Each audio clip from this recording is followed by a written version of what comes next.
장관님께서는 여전히 법무부 장관이 우리 검찰총장 대신해서 검찰 예산을 편성한 것이 아무 문제가 없다는 입장이신가요?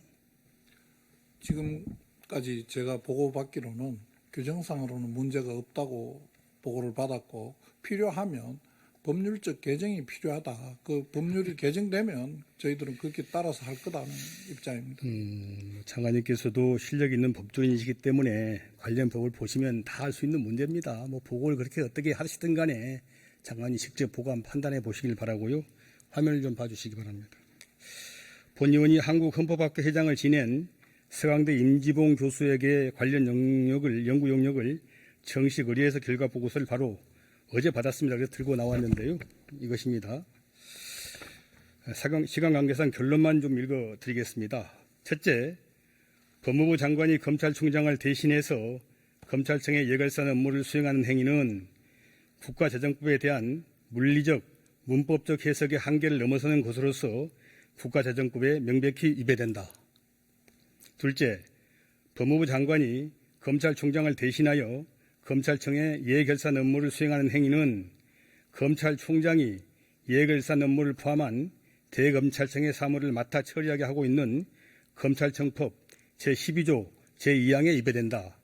참고로 검찰청법 8조는 법무부 장관은 검찰 사무의 최고 감독자에 불과하다고 규정하고 있습니다. 셋째, 법무부 장관이 검찰총장을 대신하여 검찰청의 예산을 편성하고 배정하게 한 법무부하고 소속기관 직제 제10조는 모법의 취지나 내용에 맞지 않게 만들어지거나 위임 범위를 벗어난 위헌 입법한 행정명령이고, 이 위헌 입법한 행정명령에 근거해서 법무부 장관이 편성한 검찰청 예산도 위헌 입법한 것으로 당연히 법적으로 무효이다. 이렇게 결론을 내렸습니다. 본 의원뿐만 아니고 국회 예산정책조도 전임 한국헌법학회 회장도 한 목소리로 법무부 장관의 검찰 예산 편성 행위가 국가재정법과 검찰청법에 반하는 위법행위라고 지적하고 있습니다.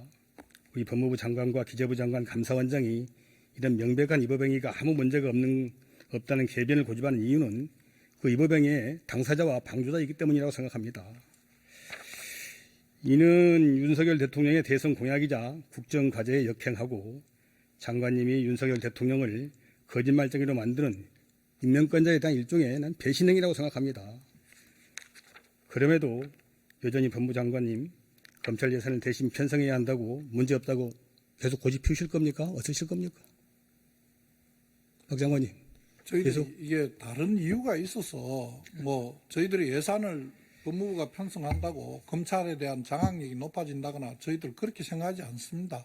의원님께서 잘 아시겠지만 저희들 이 현실 제가 와서 보고를 쭉 받아보니까 저런 의견도 있을 수 있지만은 지금까지 편성되어 온 과정이나 각종 규정이나 이걸로 봐서 현재 있는 법률 규정으로는 법무부가 편성하는 게 맞다. 그걸 바꾸려면 편성 주체를 바꾸려면 법률의 개정이 필요하다.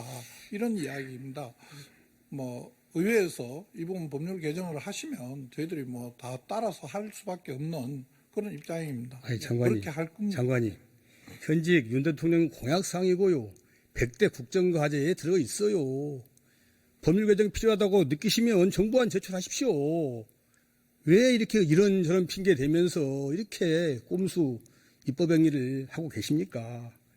우리 윤석열 대통령 지지율이 15%까지 추락하면서 세계 25개국 정상 중에서 꼴찌를 차지한 데는 이런 국정과제를 정면으로 거스른 장관님 같은 국무위원들, 고위공직자들의 무사한 일이 큰 역할을 하고 있다는 점 명심했으면 좋겠습니다.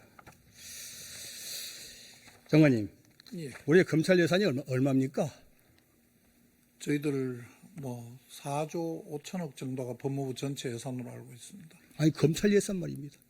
검찰만으로 구분해서 제가 알지는 못합니다. 아니, 법상 검찰청은 명백한 중앙간사 아닙니까? 국가재정법 21조 2항은 세입세출 예산은 중앙간서 소관별로 구분한다고 이렇게 명백히 규정하고 있어요. 근데 지금 아니, 가사 100번, 1000번 양보해서 관행이니까 법무장관께서 검찰 예산을 대신 편성한다고 그런다고 쳐요. 그렇다고 하더라도 이 국가재정법 21조 2항은 지켜야 될 거 아닙니까? 중앙관서, 대검찰청이 중앙관서 아닙니까? 관서 맞잖아요. 지난번에 의원님이 말씀하셔서 검찰 부분만 따로 이게 골라내서 할 수 있냐고 물었더니만 이 예산 편성을 함께 해놓기 때문에 그것만 따로 딱 골라서 얼마라고 하기가 좀 어렵다는 보고를 받았습니다. 장관님, 사실이 현실이 그렇다고 하더라도 법은 구분해서 편성하게 돼 있습니다. 그래서 저는 이게 이렇게 뭐 법무장관이 대신 편성한 자체가 입법행위이지만은 아까 관행을 핑계대고 뭐라고 하더라도 그렇다고 하더라도 국가재정법 2조항은 지켜야 될 거 아닙니까? 저는 이런 혼재한 검찰 예산 편성은 국가재정법 위반은 물론이고 헌법이 국회에 부여한 정부 예산안의 심의 권한을 침해하는 중대한 위헌적 행위라고 생각합니다. 말씀드린 대로 국가재정법 검찰 정법을 어기는 명백한 불법 행위입니다. 장관님께서도 법조인이시잖아요. 법 읽어보면 다 알 수 있으면서 왜 이러십니까? 우리 대통령의 마음을 바꾸신 겁니까? 아니, 공약사항 100대 국정과제 하지 말았대요? 의원님께서도 잘 아시지만 예. 국가재정법 만들 때에 거기에 규정에 충분히 넣을 수 있는데 그 부분을 검찰청을 대검찰청 빼놨지 않습니까? 장관님, 왜 그게요. 빼놨는지 법사위도 아니고 예결 소위의 그 법별 관련 소위에서 당시 검찰국장하고 국회의원 한 분이 주고받은 이야기고요. 그렇다고 하더라도 그 뒤에 국회에서 18년, 19년에 본회의 의결로 분리 편성하라고 요구까지 했잖아요.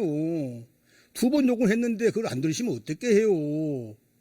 도대체 이게 국회를 우습게 봐도 분수가 있는 것이지. 헌법이 국회를 국민의 대표기관이라고 이렇게 규정해 놨는데 국민의 대표기관 전체 의원들이 본회의에서 의결한 사항을 안 지키면 어떻게 합니까? 그러시잖아요. 근데 도대체 뭔 배짱으로 이러시는지 모르겠어요. 장관님께서 지금 검찰 예산이 얼마인지 모르겠다 이렇게 말씀하셨어요. 그러면 이렇게 한번 물어보겠습니다. 21년, 22년 두 차례에 걸쳐서 수사권 조정이 이루어졌습니다. 검사가 수사 개시할 수 있는 범위가 부패, 경제, 이계범죄로 축소가 되고 경찰의 수사 종결권이 신설되면서 검찰의 수사 물량이 크게 줄었을 것으로 보는데 2020년 수사사건하고 2021년 수사사건 실제 어떻게 변화되는지 알고 계십니까? 직접 개시 조문은 그 부분은 수사권 조정으로 축소가 됐지만은 그 전체적인 사건 양은 축소되지 않았다고 보고를 받았습니다. 장관님, 그런 보고 믿으십니까? 거짓 보고를? 제가요, 하나 자리를 안 내놔서 찾아봤더니 검찰 영감이 있더라고요. 예. 검찰 영감이 있고, 검찰 영감은 22년치 통계까지만 지금 나와 있고, 작년 통계는 올해 연말에 나온다고 해서 23년치 통계는 못 받았는데, 22년치 통계를 쭉 봤더니,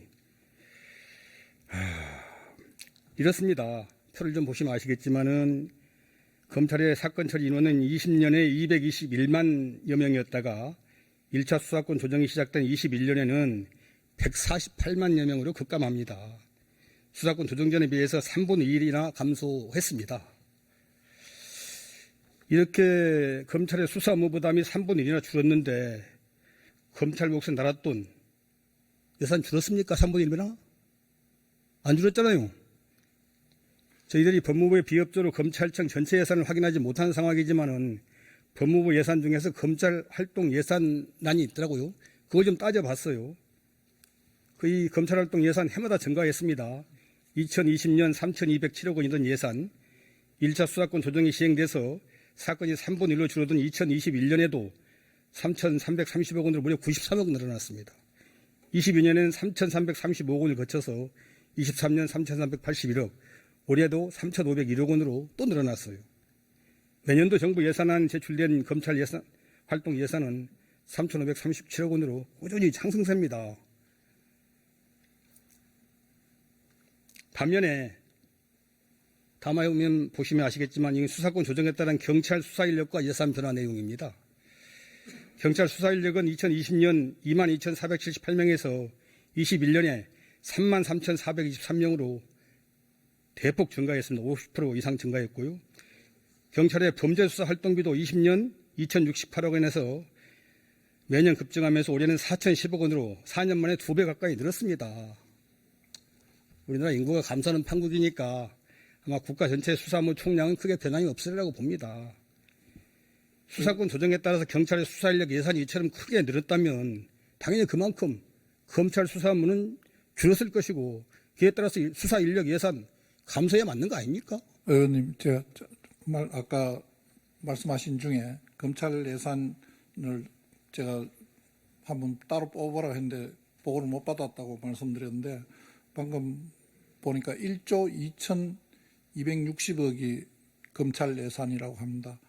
그리고 업무량과 관련돼서는 지금 한 사건 한 사건 처리하는데 전에보다 많은 시간과 노력이 걸리고 공판 업무와 관련된 부담이 꽤 많이 늘어난 것 같습니다. 그리고 불기소 기록 송부 처리하는 부분이 있기 때문에 지금 저 의원님이 보여주신 저 통계 사건 기소와 불기소만으로 검찰에 기록이 왔다 간 전체 그 관련자 인원하고 꼭 동일하다고 말할 수 있는지는 조금 의문이 물론 있습니다. 예, 저도 장관님 말씀에 부분적으로 동의를 합니다만은 그러나 전체적으로 검찰 업무의 7, 80% 이상이 수사 업무고 그렇지 않습니까? 특히 그 많은 검사보다 많은 수사관들 대부분 수사 업무에 투입되어 있습니다. 3분의 1이나 수사 업무가 줄었으면 그만큼 인력도 줄여야 되고 인력은 당장 못 줄이더라도 검찰 활동 예산은 줄여야 될 거 아닙니까? 오히려 늘고 있어요. 그러면서도 자료 제출하라면 자료를 안 내놔요. 도대체 어떻게 국민의 대표를 설득하려고 무슨 배짱으로 이러시는지 도통 알 수가 없습니다. 솔직한 이야기로. 이러니까 검찰이 도태되는 것이고 소멸되어 가고 있는 것이에요. 도대체 그런 분위기도 파악 못하고 제가 검찰 출신이기 때문에 드리는 말씀이에요. 국민의 대표인 국회의원들, 국회에 와 적극적으로 설명하고 소명하고 소통하고 이래야 더 부족할 판국인데 자료도 안 내놓고 말도 없어요. 제가 보기에는 이렇게 가면 검찰이 소멸하는 것은 너무나 명확하고 불가피하다고 봅니다. 장관님께서 이제 뭐 검찰도 법무부 업무의 일부에 불과합니다만은 검찰 출신이시니까 제가 보기에는 검찰에 대한 대대적인 혁신이 없고 국민을 주인으로 모시겠다는 이런 근본적인 마음의 자세가 없으면은 제가 보기에 검찰은 더 이상 미래가 없다고 생각합니다. 이 말 좀 드리고 질의를 종결하겠습니다.